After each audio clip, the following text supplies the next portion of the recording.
Well, hello everyone, this is KP the Math G, and we are dealing with part 2 of finding area under the curve.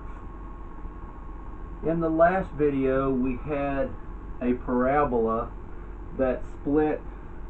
We had we had part of it on the left side and part of it on the right side, and really there were two ways. It was actually from -2 to 2. If you were there last time and you saw it, you could have done that, or you could just done from 0 to 2 and then doubled it and got the other one. In this one here, in this particular video, we're going to consider g at x is equal to 2x squared minus 4x. And in this video, we're going to look at displacement versus total area. I want you to observe something as we look at these areas. This is an area here, and this is an area here. And I want you to observe what the answers are for both. So what we're going to do, if you notice here, I've already got the integration from 0 to 2. Now I'm only looking at this part underneath the graph here. This is what I'm looking at right here. I'm looking at this I subinterval right here, and I could put it anywhere I want to, but this I subinterval, this is delta x. Of course, we're only looking at this area down here. What I want to do is I want to look at this area and this area separately, and then I want us to compare those two, and I want to show you the difference between displacement, which some people refer to as net area. Okay, net area or displacement. Alright, so let's take a look at this first one right here. Oh, I know how to integrate this, don't you? Okay, so this is, and if you don't, well, we'll go over it again. Okay, so this is 2x. Remember, we're going to raise this exponent up 1, and we're going to divide by that same exponent right here. So this is actually 2/3 x to the third minus sign. Okay, so 4, I'm going to raise this up to the 1. This is already 1, so that's going to be raised to the 2. I'm going to divide by 2. And we're going from 0 to 2. Okay. Alright, now let's rewrite this one more time. Well, this is 2/3 if you want to write it this way. Then 4 over 2 is 2 x squared, and we're going from 0 to 2. Alright. Remember the definition of, or actually the fundamental theorem of the calculus says that after you integrate, this is equal to, after you integrate f at x, say from a to b, then this is equal to f at b minus f at a. And keep in mind this is a minus sign here. Okay? Alright, so let me erase so we can have some room to work.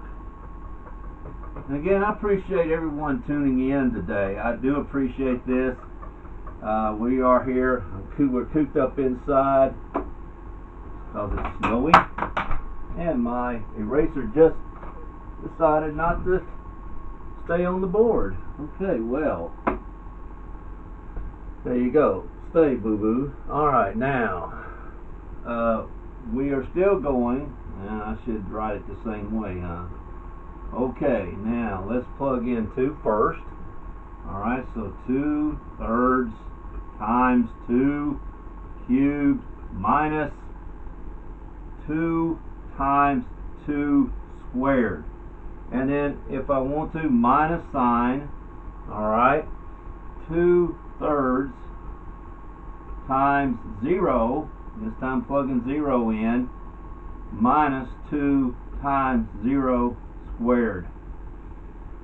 Did I, to me, if you can see this, if you can see that if you have an x in every term, knowing that you're going to put 0 in this place and in this place, what is this answer going to be? Yeah, you didn't even have to guess, did you? It's 0. All of this is 0. All we need to do is figure out this then. 2 cubed is 8. 8 times 2, multiplying by the numerator, so 2 cubed is 8. 8 times 2 is 16, so this is 16 over 3.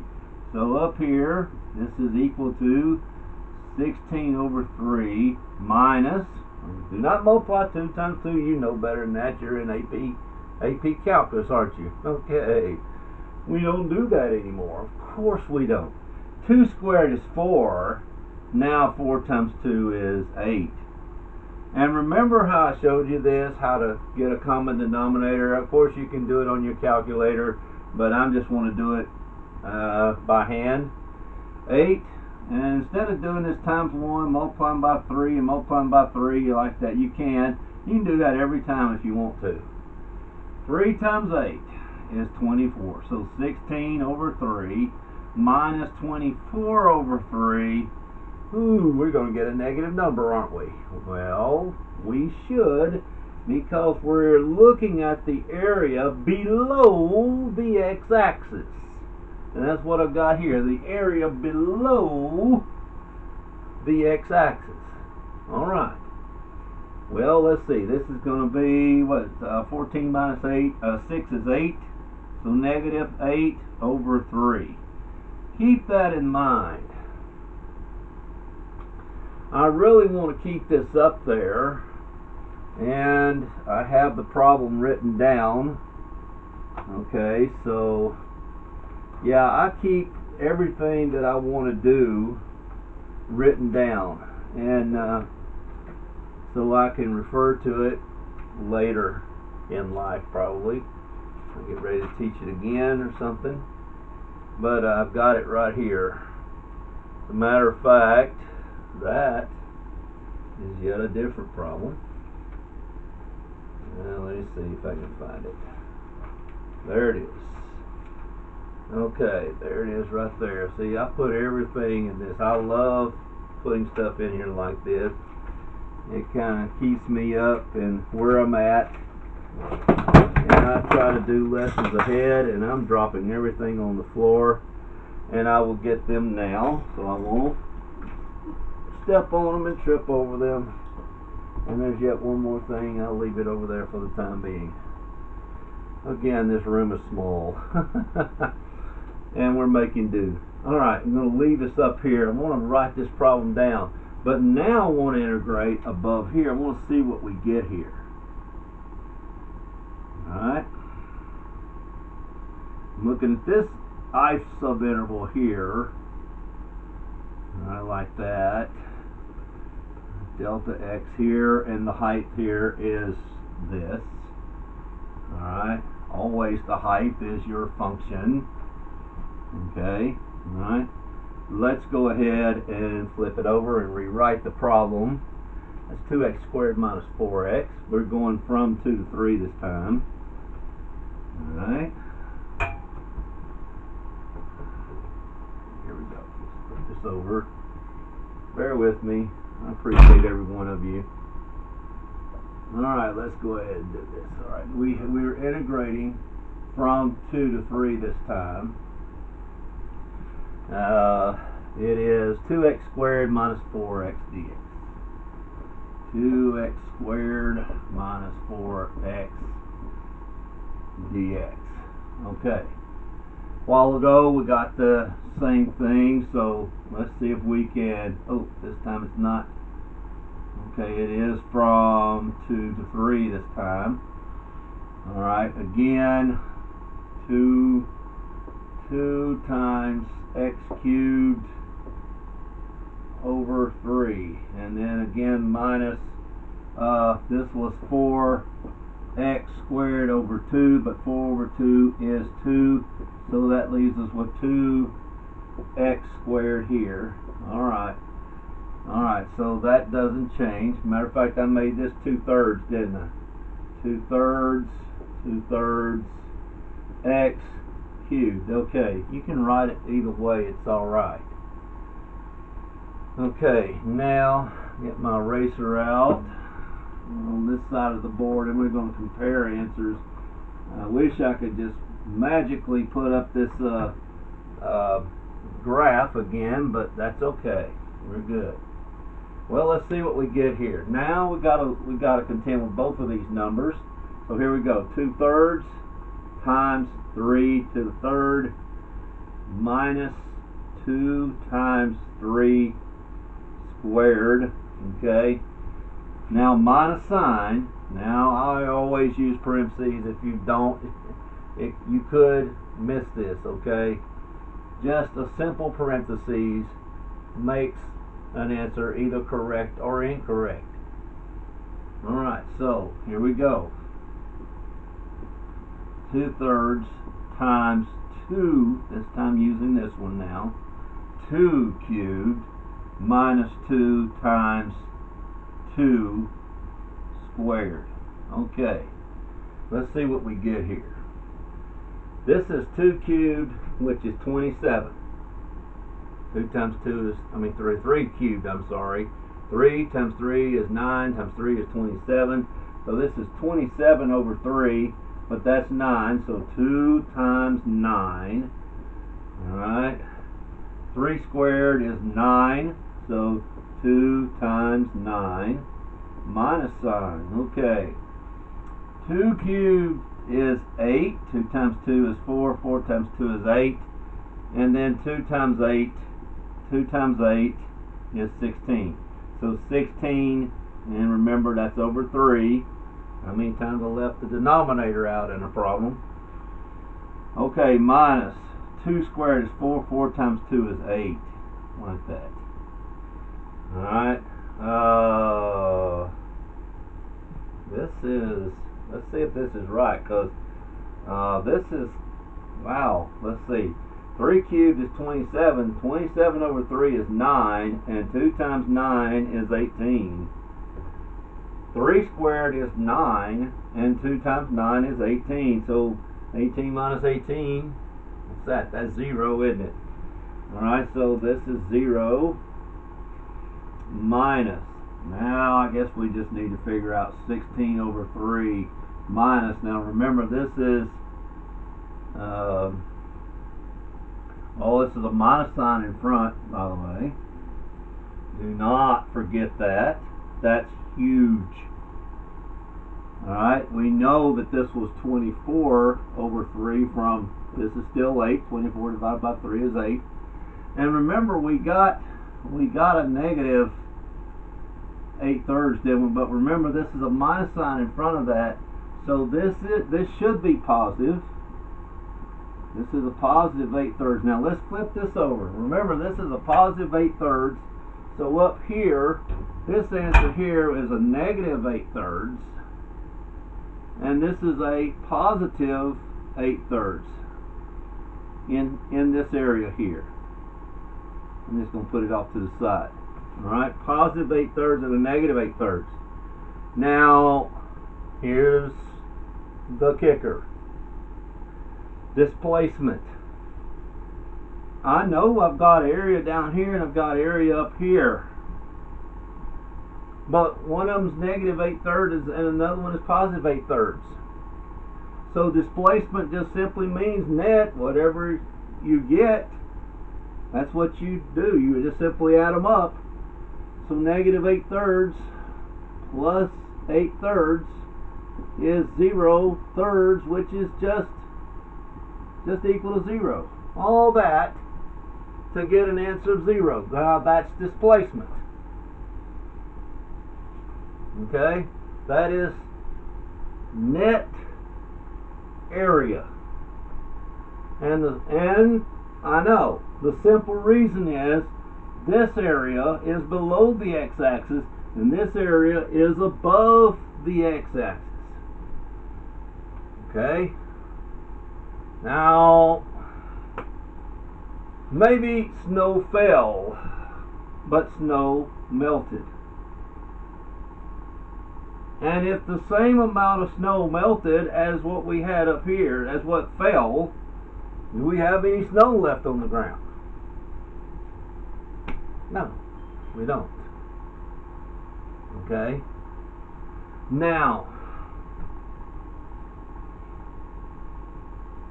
here, if we want to look at total something, we're going to take the absolute value of both of these answers.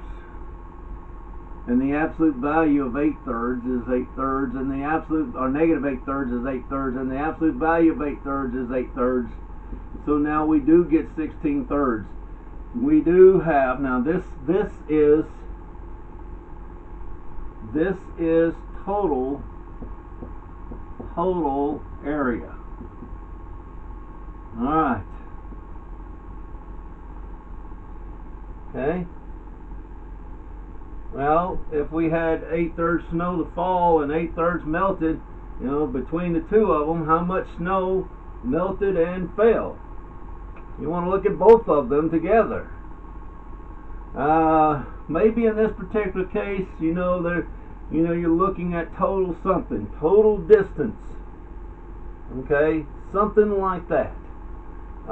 You might want to look at, and of course you got to take the absolute value. Okay, and so that's what we're talking about. There will come a time when you have V at and you got V at T. Well, the absolute value of the volume. When you take the antiderivative of that, you're going to get distance. Okay? And that's what you're talking about here. Okay? Total something. Okay? Alright. And that's what we're dealing with. So, this is total displacement. Alright, total area, total something. Displacement is, just keep the signs, no absolute value bars, and that equals 0. Okay, like that. So anyway. Alright, there it is. This is good too, but you gotta figure out what is being asked. And you need to realize, is their graph below the x-axis and above the x-axis? Okay? If there is, we're still looking at comparing displacement with total area. Okay? You still have to take that into account. Okay. There is one more thing that we could look at, and we will get an answer of 0. If you're looking at the whole thing, can you integrate from 0 to 3? If you're looking at displacement, yes. If you're looking at total area, no, you cannot. You have to look at them separately and then take the absolute value of them separately and then sum up their absolute values. So if you're looking for displacement area, yes, you can do this. Okay? So we can integrate, do the same thing, erase all of this. And I want to thank you for listening to this. This is important stuff here. Very important stuff. But now I don't want to go from 0 to 2. I want to go all the way across. Alright? From 0 all the way to 3. I want to look at these isobintervals together. So I'm going to put my 3 up here. That's the difference. And you can do it again if you're looking at displacement. The answer, we know, it's 0. We just found that out. But here we go. Let's again. This was for the third time. 2x cubed over 3 minus And we found this was 2x squared, didn't we? And no need to figure this out again. You already have it.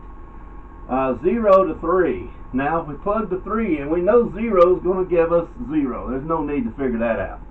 But now 3 cubed. Alright, so 2/3 times 3 cubed minus 2 times 3 squared minus 0. Okay. Now, 3 cubed is 27. 27 over 3 is 9. 2 times 9 is 18. So this is 18 minus sign.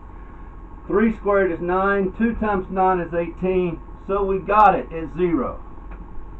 So if you wanted to take care, if it's just displacement or net area, and that's what you need to know what you're looking for, because if you're looking for total area, you're going to get 0, and that's just certainly not so, because we have area down here and area up here, and we have to account for both areas. What happens is, I'm going to show you what happens. Anything below the x-axis is negative, right? So if we take the absolute value of this answer here, we can do the same thing. I'll write it here. Just going to dot the line like that and come down right here. And we're not looking at this now. We're looking at this area and this area here. Both of them are now above the curve because we're taking the absolute value of it. Okay, that's really the idea behind this. If you get this mentality or this mentally in your mind, you got it. Total displacement, go ahead, 0 to 3, boom, you got it. But total area, different story. You got to find this, you got to find this. If everything's above the graph, you can just simply go. But if part of it is below the graph and part of it is above the graph, you've got to know that before you can just put the problem up there and do it. Okay? So that's what we got to think about. You know this. You've been in calculus long enough to know. You know, I don't have to tell you. You know it. You got to think about what you're doing here. Okay? And that's not a slight on you. It's just saying, I've got to think. I've got to see what the graph looks like. It doesn't matter how long I've been teaching this. I've got to know that this graph goes below this x-axis or not. Okay? And if it does, if it's all above, boom, hit it. Go, you got it. You got total area and displacement. There's no displacement because everything's above the x-axis. You got displacement if some of it's below the x-axis and some of it's above the x-axis. And we had to say bounded by the line x equals 3. We had to get that boundary set too. Okay. I hope this has helped you understand the difference between displacement and total area. Displacement area versus total area. Okay. This is KP the Math G. Again, if you will, please subscribe. I have a few subscribers. I do appreciate that if you do subscribe. It does put a little smile on my face, but again, that's just up to you, okay? And if you want to make a comment, please do. If you want to hit the like button, please do that. I really smile when I see a bunch of likes on there, but that's okay. I just want you to understand this, whether you subscribe or not. That's all that matters to me. This is KP the Math G signing off. Have a great, great day.